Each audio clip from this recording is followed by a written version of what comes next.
Although microbes such as bacteria, protozoans, viruses and viroids are found everywhere, they are quite at home inside your mother's kitchen. And why not? Since microbes help us prepare various useful household products such as curd, bread, idli dosa, dhokla, to name just a few. For example, have you ever wondered how milk, when left overnight with a little curd in a warm place, turns into curd by morning?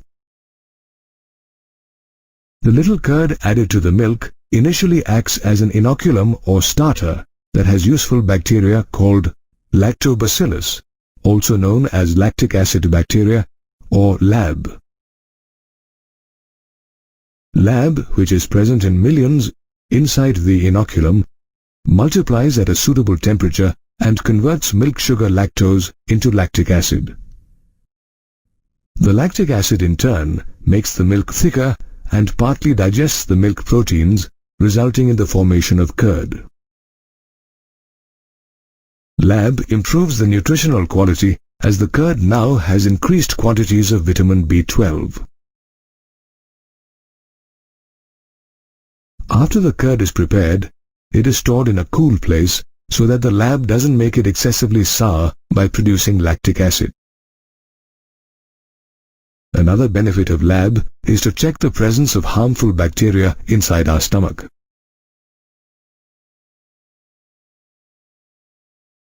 In addition, some bacteria help in curing of tea, cheese and tobacco.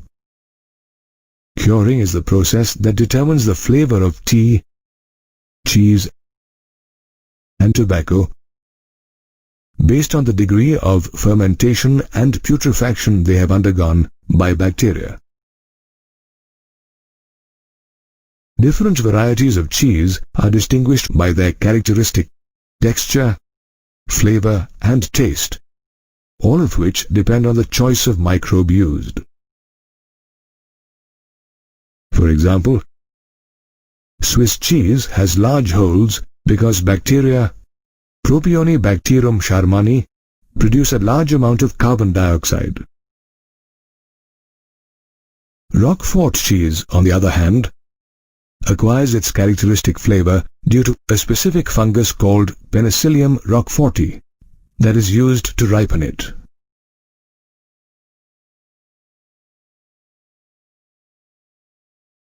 Microbes help in making of other traditional food like bread, idli dosa, dhokla and khaman by a common process of fermentation. To make bread, baker's yeast or Saccharomyces cerevisiae is added to uncooked dough. The dough rises due to exhalation of carbon dioxide by the yeast. Now, when the bread is baked, the carbon dioxide escapes to leave a porous and light bread. Yeast helps in the preparation of idlis and dosas in a similar manner. A mixture of ground rice and dal is allowed to stand overnight and ferment. This mixture rises and sours due to the growth of yeast cells, which lends the sour flavor in the idli and dosa. In case of dhokla and khaman, the batter is prepared in a similar way with Bengal gram dal and left overnight to be fermented by microbes. Yeast also helps in wine and beer preparation by fermenting the sugars present in fruit juices or barley to produce alcohol and carbon dioxide. This is the same principle that is used in the production of toddy, a traditional drink in southern India, made by fermenting the sap of the palm tree. Similarly, aerobic bacteria called Acetobacter converts ethyl alcohol to produce acetic acid or vinegar. This explains why the word vinegar means sour wine. Microbes are also used to ferment fish, soya bean and bamboo shoots to prepare different foods. Therefore, several of our traditional food and drinks are derived from various microbes every day.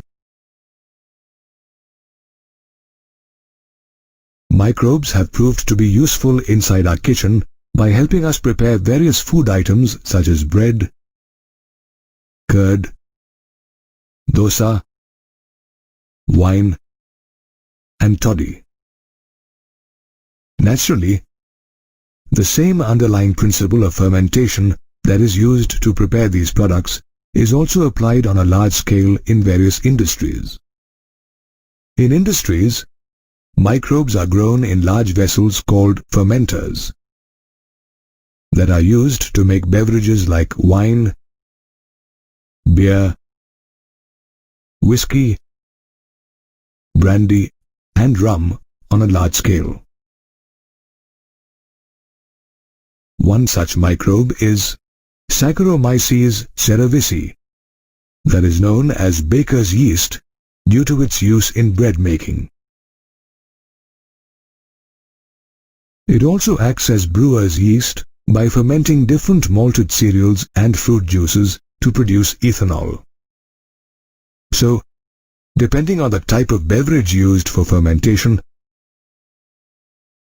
and the type of processing, such as distillation, different alcoholic drinks are prepared. For example, wine and beer, which are low in alcoholic content, are prepared by fermentation of sugar or starch products from plants, and their production does not involve distillation. On the other hand, whiskey, brandy and rum, which are high in alcoholic content, are produced by distillation of fermented malted barley, grape juice, and molasses respectively. Other than alcoholic beverages, microbes help in the industrial production of antibiotics, chemicals, enzymes, and other bioactive molecules. Antibiotics are chemicals produced by some microbes that can kill or check other harmful disease-causing microbes. In Greek, the word antibiotic means against life, that is, against the life of harmful disease-causing microbes. Penicillin is the first antibiotic that was discovered by Alexander Fleming in 1928 by serendipity. While working on bacteria staphylococci, Alexander Fleming discovered that this bacterium did not grow around a particular mold called Penicillium notatum on unwashed culture plate. He realized that bacteria did not grow around the mold Penicillium notatum as it released a chemical. He called this chemical penicillin after the mold. Though Alexander Fleming discovered penicillin, it was Ernest Chain and Howard Florey who applied the curative effect of penicillin against various infectious diseases. During World War II, penicillin was effectively used to treat several soldiers. For this contribution, both Chain and Florey were awarded the 1945 Nobel Prize in Physiology and Medicine along with Sir Alexander Fleming. After penicillin, other new antibiotics such as streptomycin that was used to treat tuberculosis were discovered. Streptomycin, along with other antibiotics like actinomycin, streptothricin, and neomycin, were all produced by different species of bacterial genera Streptomyces. Since then, more antibiotics have been discovered that have greatly helped save lives around the world by curing various infectious diseases such as diphtheria, leprosy, plague, and whooping cough. Besides alcohol and antibiotics, microbes also produce chemicals such as organic acids. A fungus, Aspergillus niger, helps produce citric acid, which is very useful for the soft drinks industry. Similarly, microbes such as Acetobacter, Clostridium botulism, and Lactobacillus or Lab produce acetic acid, butyric acid, and lactic acid respectively. Like acid, the production of enzymes by microbes has proved to be very useful for industries. For example, enzymes such as lipases are used in detergents for their ability to remove oily stains. Industrial lipase is produced from fungi such as Candida rugosa and Aspergillus niger. Likewise, pectinases and proteases produced by microbes such as Aspergillus niger are used in bottled fruit juices for clarification. This is why bottled fruit juices bought from the market are so much clearer than those prepared at home. Another enzyme, streptokinase, which is produced by bacteria Streptococcus, is genetically engineered to act as a clot buster. It is used to remove clots from blood vessels in patients suffering from myocardial infarction, commonly known as a heart attack. Furthermore, statins produced by yeast Monascus purpureus are used as blood cholesterol-lowering agents. They work by competitively inhibiting the enzyme that produces cholesterol in the liver.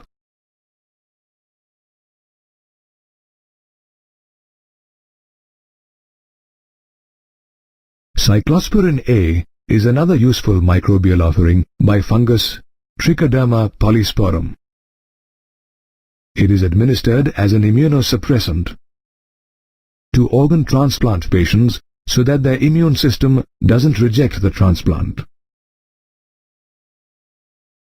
Lastly, bacteria and fungi are also used in microbiological cultures, where they are grown on nutritive solutions and allowed to colonize so that they can be studied. Therefore, microbes such as bacteria and fungi play an important role in the production of products such as alcoholic beverages, antibiotics, acids, enzymes, and other chemicals on an industrial level. Every city or village produces millions of tons of wastewater, spent water from residences that carry body wastes, excreta, food remains, and laundry wastes, to name a few. Similarly, industries spew commercial wastes through wastewater. All such wastewater is called sewage. Have you ever wondered where all this sewage produced by us goes? It certainly cannot be just deposited as it is into rivers or the sea. Sewage is first treated by microbes that are naturally present inside it before it can be safely disposed of in rivers and streams to avoid polluting these water bodies. That is why the Ministry of Environment and Forests has produced the construction of a large number of sewage treatment plants under the Ganga Action Plan and Yamuna Action Plan to save major rivers like the Ganga and Yamuna.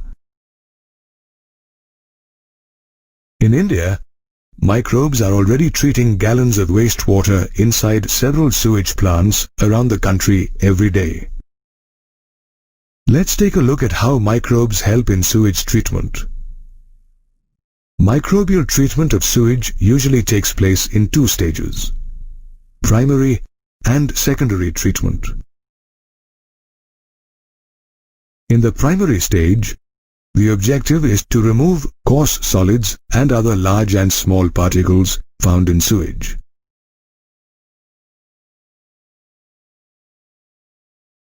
The first step of primary treatment involves filtration, which is followed by grit removal inside a primary settling tank. All the floating debris is removed by sequential filtration, whereas the grit, such as coarse soil or pebbles, is removed via sedimentation. During sedimentation, most organic and inorganic solids settle, while floating materials like grease and plastic rise to the surface and are skimmed off. The settled solids are called primary sludge, while the floating material comprises primary effluents. Primary effluents are now transferred from the primary settling tank to large aeration tanks for secondary treatment, also known as biological treatment. Secondary treatment aims to reduce organic matter in the effluents. In the aeration tanks, the effluents are constantly agitated mechanically and oxygen is pumped into them. As a result, aerobic bacteria naturally present in the effluents grow into flocks, which are mesh-like structures formed by groups of bacteria in association with fungal hyphae or filaments. In the presence of oxygen, these growing aerobic microbes consume the organic matter present in the effluents. This secondary treatment reduces the BOD, or biochemical oxygen demand of water. BOD is an important measure of water quality. It refers to the amount of oxygen needed by bacteria and other microbes to oxidize all the organic matter in 1 liter of water.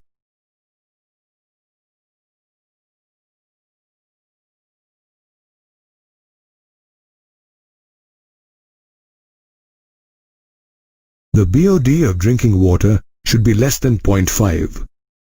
However, the BOD of raw sewage can be as high as 600 milligrams per liter.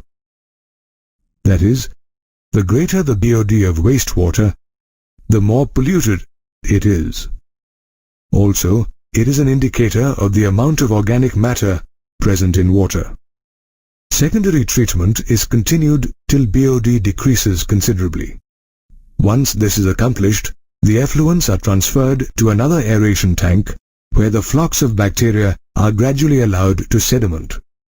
This sedimented part of sewage is known as activated sludge, which is pumped into large tanks called anaerobic sludge digesters. Here, anaerobic bacteria digest the bacteria and fungi present in the activated sludge and produce a mixture of gases such as methane, hydrogen sulfide, and carbon dioxide. This mixture of gases is also called biogas and is used as fuel since it is inflammable.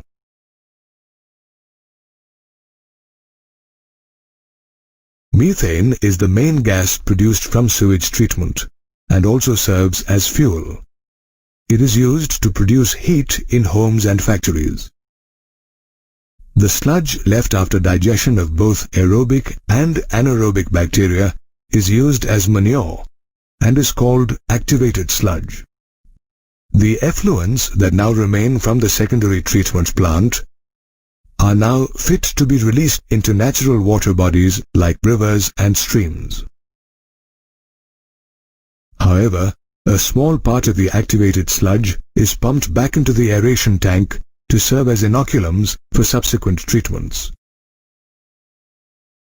Though the amount of sewage produced increases every year with the population increase and rapid urbanization, microbial treatment of sewage remains the most effective method to date. For thousands of years, since the time of ancient Egypt, yeast has been used for baking and fermentation. With time, it was observed that dough rose during the bread-making process due to the exhalation of carbon dioxide by yeast. When bread is baked, the carbon dioxide escapes, leaving a porous and light bread. Similarly, during fermentation, to prepare beverages and cheese, the main gas that yeasts produce is carbon dioxide. It is therefore evident that microbes produce gases during their growth and metabolism. Even so, different microbes produce different gases depending on the organic substrates they utilize. For example, anaerobic bacteria that grow on organic matter such as cellulose produce copious amounts of methane along with carbon dioxide and hydrogen gases. Due to this reason, these bacteria are collectively known as methanogens. Did you know that explorers have found methanogens even in extreme climates such as under the ice in Greenland and in the hot, dry desert of Utah in the United States? Cattle also have methanogenic bacteria called methanobacterium present inside the rumen. This helps them digest the cellulose present in the grass they feed on. This explains why cattle dung, also locally called gobar, is rich methanobacterium.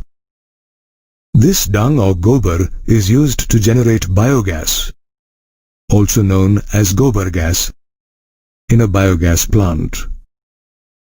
In India, two types of biogas plants are used, the fixed dome type and the floating gas holder type. In the fixed dome type, the dome is made of concrete and is fixed, whereas in the floating gas holder type, the lid is made of stainless steel and is movable.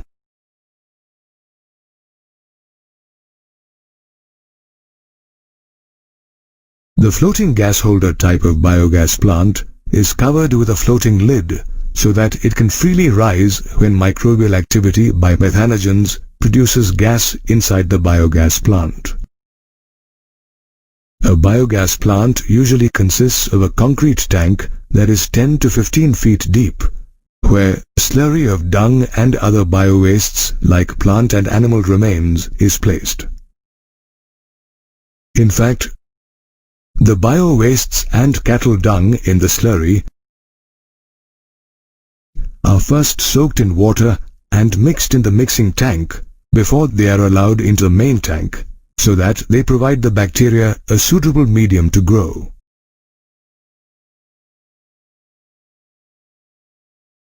Methanobacterium and other anaerobic bacteria present in the slurry decompose it to release a mixture of methane, carbon dioxide, and hydrogen. This mixture of gases is also known as biogas. Moreover, the lid also collects the gas generated, which is allowed to flow through the outlet pipe, while the overflow tank collects the excess gas released. The biogas generated reaches nearby houses via an outlet pipe.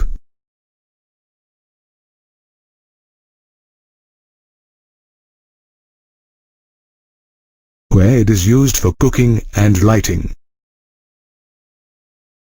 The remaining exhausted slurry can be used as fertilizer. Did you know that the technology of biogas production was developed in India by the Indian Agricultural Research Institute, or IARI, and the Khadi and Village Industries Commission, or KVIC? India needs more such biogas plants to have an alternative energy source for LPG, since biogas is a low-cost fuel that burns without emitting smoke. As cattle dung is available in abundance in rural areas, many more biogas plants are being set up in our villages.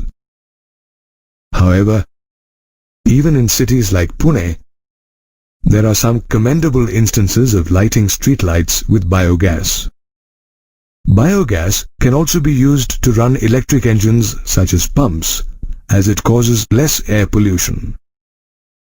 Therefore, whether a village or city, establishing a biogas plant is an effective way to generate energy from wastes, and this has been made possible by microbial activity. Several years ago, the grass alfalfa was substantially reduced in the northeastern United States due to a killer pest called alfalfa weevil. Now, alfalfa was a very essential produce in the grasslands of the United States, as it was grown as fodder for cattle and also helped increase agricultural efficiency as it was a leguminous plant. Realizing the importance of diminishing alfalfa and to combat the alfalfa weevil terror, natural enemies of the pest, such as a small wasp called Bathyplectus and lady beetles, were introduced. Sometimes, farmers went to the extent of importing such beneficial insects from far-off countries like China to check the weevil pestilence. This use of biological methods to control plant diseases and pests is called biological pest control, whereas the beneficial organisms nurtured to deal with pests are known as biocontrol agents. This biocontrol method, which relies on natural predation, is in stark contrast to the modern-day practice of dealing with insects and pests with toxic chemicals such as pesticides and insecticides. Not only are these chemicals harmful to human beings, animals, and the environment, since they pollute soil and groundwater with their toxicity, but they are also expensive for farmers, especially in developing countries like India.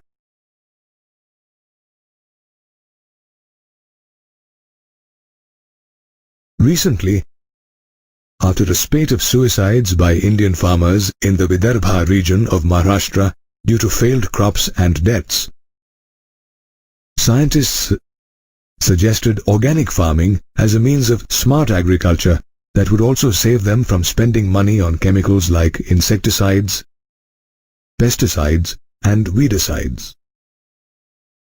The principle of organic farming lies in biodiversity. The greater the variety of flora and fauna in the fields, the more sustainable is farming. Therefore, in organic farming, insects and pests are not always completely eradicated. Rather, they are kept at manageable levels within the living ecosystem. At times, eradication of pests is actually undesirable because several beneficial predatory and parasitic insects depend on them as food or hosts for their survival.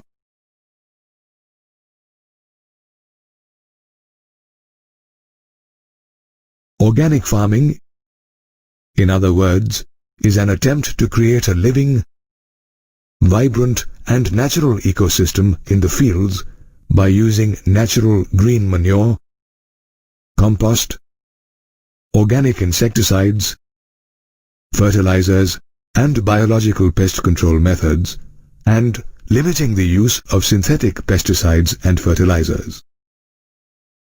Organic farming, therefore, requires an understanding of various interactions that take place between different flora and fauna that live in the fields.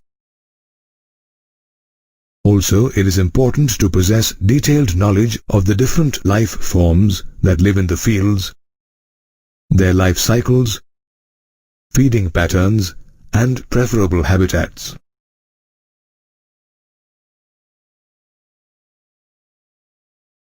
Such knowledge of life around the field helps implement biocontrol of pests. For instance, insects such as the lady beetle, also known as the ladybird, can be used to eliminate aphids,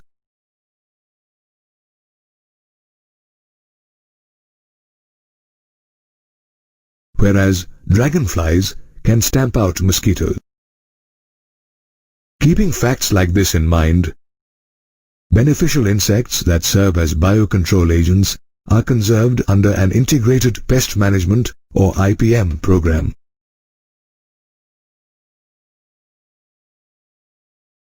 IPM is an integrated approach to crop management to solve ecological problems relating to agriculture. It provides an efficient solution to organic farming since it involves biological controls. For example, you may have heard of Bt cotton and Bt brinjal in the news. Did you know that Bt stands for the bacteria Bacillus thuringiensis? Bt is a microbial biocontrol agent that is introduced into fields to control butterfly caterpillars. Bt is available as dried spores, which are mixed with water and sprayed on plants such as brassicas that are under attack from insect larvae.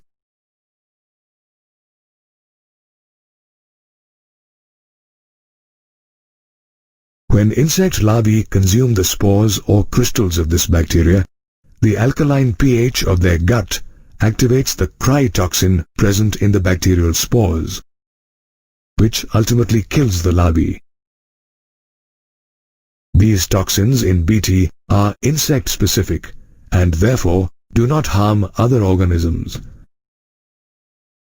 The biocontrol agent Bt is also used to develop genetically modified Bt crops such as Bt cotton and Bt brinjal by introducing Bt genes into cotton and brinjal plants respectively with the help of genetic engineering. These crops then become resistant to attack by insect pests. Another natural insecticide called pyrethrum, extracted from the flower head of Chrysanthemum cinerarii folium, is used in organic farming practices. Moreover, due to the insecticidal properties of the plant, it is also sometimes grown near crops to repel insects such as aphids and leafhoppers. Likewise, a free-living fungus called trichoderma, which is very common in plant roots, acts as a biocontrol agent for various plant pathogens.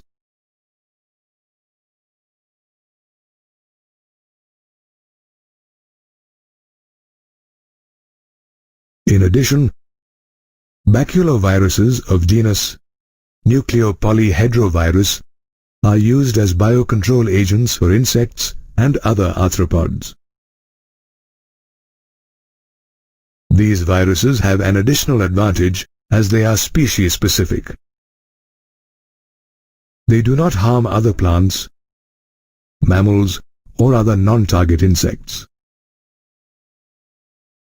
Such biocontrol agents are especially desirable in IPM programs or when an ecologically sensitive area is being treated.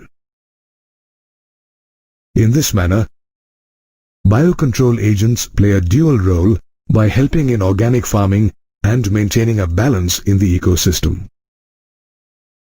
In the 1800s, a German chemist, Justus von Liebig, had proposed the use of chemical elements like nitrogen that are beneficial to plant growth in soil so that abundant food can be produced around the world.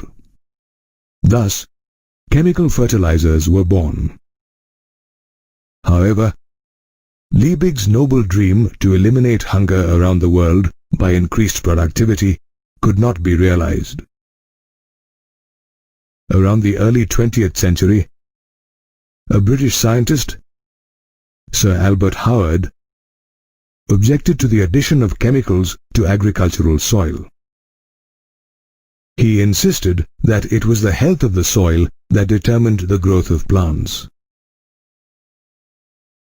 However, in his lifetime, he was ridiculed for his beliefs. But later, farmers and scientists around the world realized that chemical fertilizers were the chief pollutants of both the environment and soil.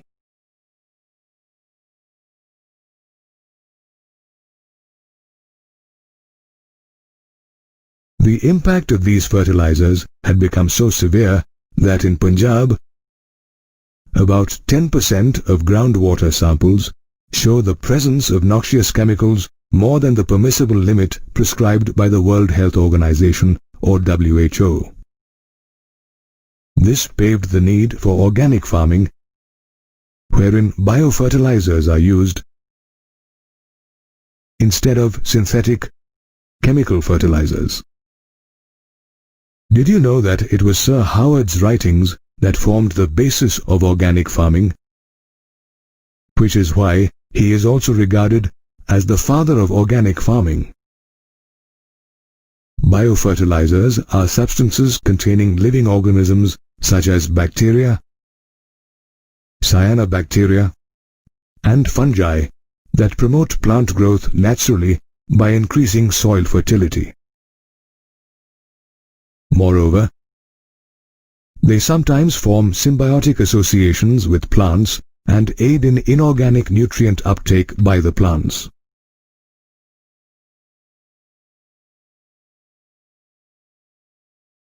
Rhizobium, Azospirillum, and Azotobacter are the most commonly used nitrogen-fixing bacteria in biofertilizers. Rhizobium bacteria exist symbiotically in the root nodules of leguminous plants, where it converts atmospheric nitrogen into usable organic forms for plant use in return for food prepared by plants via photosynthesis.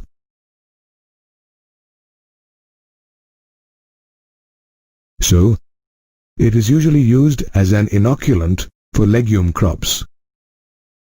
Azospirillum and Azotobacter, on the other hand, are free-living nitrogen-fixing bacteria that live in soil and convert atmospheric nitrogen into easily absorbable forms such as ammonia.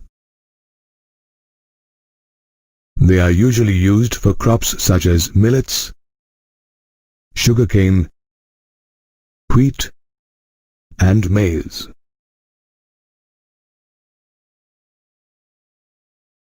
Cyanobacteria such as Anabina, Nostoc, and Oscillatoria are also used as biofertilizers since they are capable of fixing atmospheric nitrogen in special cells called heterocysts. Similarly, a water fern, Azolla, forms a symbiotic association with Cyanobacteria Anabina, which helps the plant fix atmospheric nitrogen. Hence, Azolla is extensively used as a biofertilizer in paddy fields. Also known as blue-green algae, cyanobacteria are photosynthetic, prokaryotic organisms that serve as important biofertilizers worldwide since they add organic matter to soil, thereby increasing its fertility.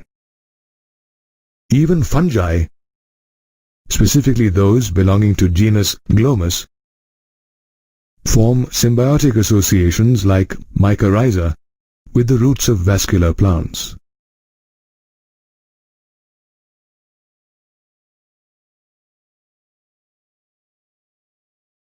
Fungi help the plant absorb phosphorus from the soil. In addition, these plants also show resistance to root-borne pathogens, metallic contamination, salinity, and drought. In return, fungi receive carbohydrates such as glucose from the plants. Moreover, as biofertilizers contain living organisms, they safely convert the complex unavailable nutrients, including remnant chemical fertilizers, if any, into simple, absorbable forms, thereby making our environment eco-friendly. As a result, more and more farmers in our country are beginning to rely on these biofertilizers instead of chemical fertilizers because of their obvious utility and cost-effectiveness.